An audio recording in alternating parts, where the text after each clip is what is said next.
So our chattering classes are now sounding off about gun control again. It is wonderful. And it is, of course, via all the mechanisms of our popular media. Katy Perry, who's a person who sings for a living, I think, right?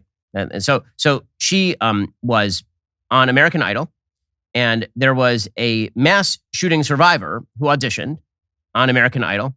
And this caused Katy Perry, a person who is wildly famous and wildly wealthy, to talk about how America is failing people because mass shootings take place in the United States on ABC. Lost a lot of friends. Eight students were killed. 2 teachers were killed. And it's just really been negative, man. Santa Fe's had a bad rap here since 2018. What you doing, Katie? Our country has failed us. Facts. This is not okay. You should be singing here because you love music. It's true. Not because you have to go through that. I agree. You didn't have to lose 8 friends. So I'm just going to point out this is American Idol, is it not? So yes, we all don't like mass shootings, but our country has effing failed us. And Katy Perry, who is worth $330 million, apparently, weeping openly because our country has failed us. There's a baseline notion in the United States that has somehow taken root in a huge number of Americans that any bad thing that happens in life, terrible things, people who are evil, doing evil, insane things, like a mass shooting of children, for example, that these things are things where if they happen, the country has failed us, that the government has failed us in some way, that the system has failed us in some way, right? Questions that used to be directed at God and had no answers. Why do bad things happen to good people? They're now directed at the ultimate power in the universe, which is not God. It is government. And so the idea is the system as a whole has failed us. Listen, I think we can all feel as emotionally strongly as Katy Perry does about when evil things happen, being horrified by them. But the channeling of that into the country has effing failed us, the country has effing failed all of us, is a little much. Again, coming from like the same system of freedoms that exists in the United States that allows for Katy Perry to be Katy Perry. You know, that system is not capable, and no system really is, as it turns out, of preventing all evil in the universe. There's this sort of utopian view. I've talked about this before, the sort of compared to what syndrome. And people on the left politically, they never do the compared to what syndrome. They never say compared to, well, what other system other than the United States is preferable? And if you want to say it, just say it. If Katy Perry literally wants to call for confiscation of literally all guns in the United States, which is what she presumably wants, then just do it. Then just do it. But what is highly irritating is this not the emotional response that leads to a notion that you should be able to blame the entire system without any reference to a solution. The entire system is to blame. You see this on the left very frequently. Bernie Sanders is very fond of this. Every Bernie Sanders tweet is along these lines. Why is it fair that there are so many people who have so much and some people have so few? Why is that so fair? No system should allow this. No system should allow this? Okay, provide me with your alternative that you think is better. Oh, your alternative doesn't work here. Oh, your alternative is a bad idea. That doesn't matter. Your alternative is constrained by reality. That doesn't matter. The constraints of reality no longer matter.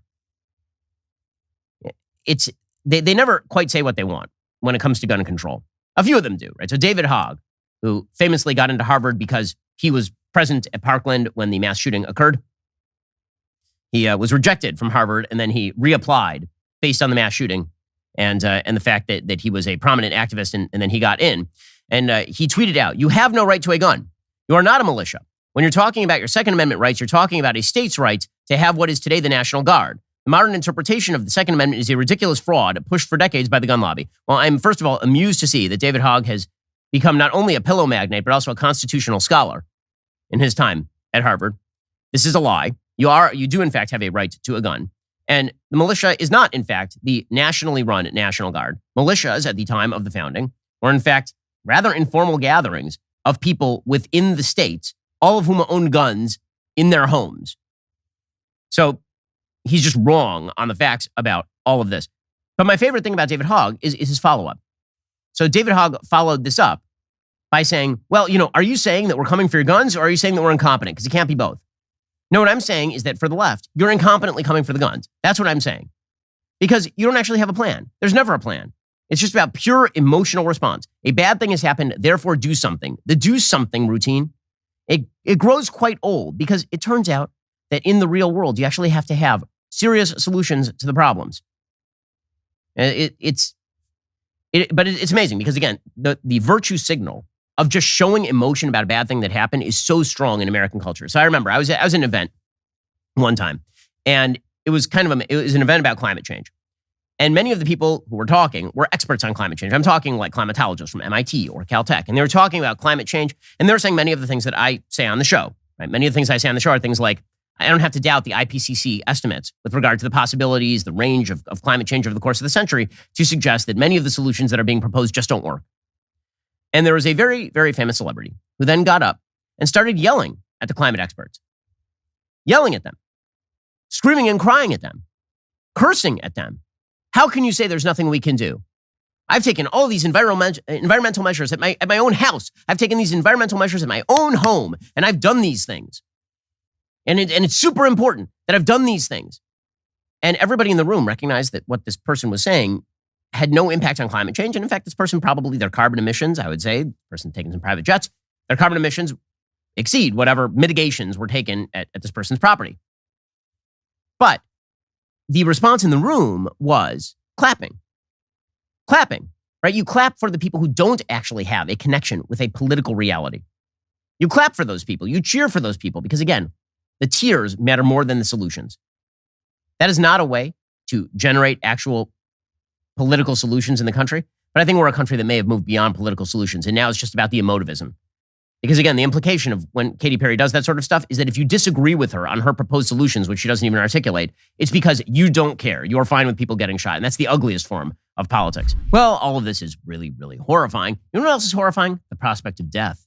Yes. And it's something that's going to happen to all of us. So why wouldn't you just insure against all of the consequences of your own demise? You're walking down the street and suddenly you look up and there, falling from the sky, is an asteroid. Well, as it approaches you, at a speed too fast for you to avoid, you think to yourself, man, really should have listened to Shapiro and gone over to Policy Genius and gotten life insurance. With Policy Genius, you can find life insurance policies that start at just $39 per month and avoid $2 million. With Policy Genius, you can find life insurance policies that start at just $39 per month for $2 million of coverage. Some options offer coverage in as little as a week and avoid unnecessary medical exam. Policy Genius's licensed agents, they can help you find the coverage options you need in as little as a week. They work for you, not the insurance companies, which means they don't have an incentive to recommend one insurer over another. You can trust their guidance. There are no added fees. Your personal information remains private. Your loved ones deserve a financial safety net, and you deserve a smarter way to find and buy it. Head on over to policygenius.com/Shapiro. Click the link in the description. Get your free life insurance quotes. See how much you could save. That's policygenius.com/Shapiro. Well, I think we need better political commentators than Katy Perry, and you probably need better employees at your company than the ones you currently have. Or at least you may need to hire up right now and you need the best possible employees. Either way, you need ZipRecruiter. Not every role has to be difficult to fill. That's because there is ZipRecruiter. ZipRecruiter helps you find the most qualified people for your roles fast. Right now, you can try ZipRecruiter for free at ZipRecruiter.com/dailywire. ZipRecruiter's matching technology helps you find the most qualified candidates for a wide range of roles. If you see a candidate you like, you can easily send them a personal invite so they're more likely to apply. Their user-friendly dashboard makes it easy to filter, review, and rate your candidates all from one place. See why the majority of employers count on ZipRecruiter. 4 out of 5 employers who post on ZipRecruiter will get a quality candidate within day one. Use my exclusive web address, try ZipRecruiter for free. Go to ZipRecruiter.com/dailywire. That's ZipRecruiter.com/DAILYWIRE. ZipRecruiter, the smartest way to hire. Now, it is a really challenging hiring environment right now. A lot of open jobs. A lot of people ain't filling those jobs. So how do you find the best employee? Easy answer is ZipRecruiter. Go to ZipRecruiter.com/dailywire. Again, ZipRecruiter.com/dailywire to get started. ZipRecruiter remains the smartest way to hire. Things that I like today. I do love the attachment that Democrats have to the masks. It's nice because now you have an outward symbol. It's like the cross for Christians. The mask has now become a religious icon for many of these folks. So Whoopi Goldberg was on that great repository of all human intelligence, The View, and she was explaining that people who are not using masks are going to make things more dangerous for themselves. She's talking about how the mask will protect you from the flu. Oh, Lord. Here we go. Well, no, you know. Well, you did have that. I did have a cough, and when you Had a did little not show cold. up, Brian goes, "Thanks, whoopie's out." Well, I assume that is because when you have little ones, Yeah. you will always have things that you travel with. So as people will tell you, yeah, take off your mask, don't worry about it. We're not going to check it anymore. Just know the flu It's still will fly in. Yeah. Okay, because the flu flew in and got me. Okay, so I'm just going to point out here that the entire narrative on the mask was about COVID. And now they're to, we should probably wear a mask because if you take off the mask, the flu will fly in. Just the religious attachment to these things, even as the data just don't prove them out. It is an amazing, amazing thing. Alrighty, coming up, we'll get into some questions in the mailbag. If you're not a member, become a member. Use code Shapiro at checkout for 2 months free on all annual plans. Click that link in the description and join us.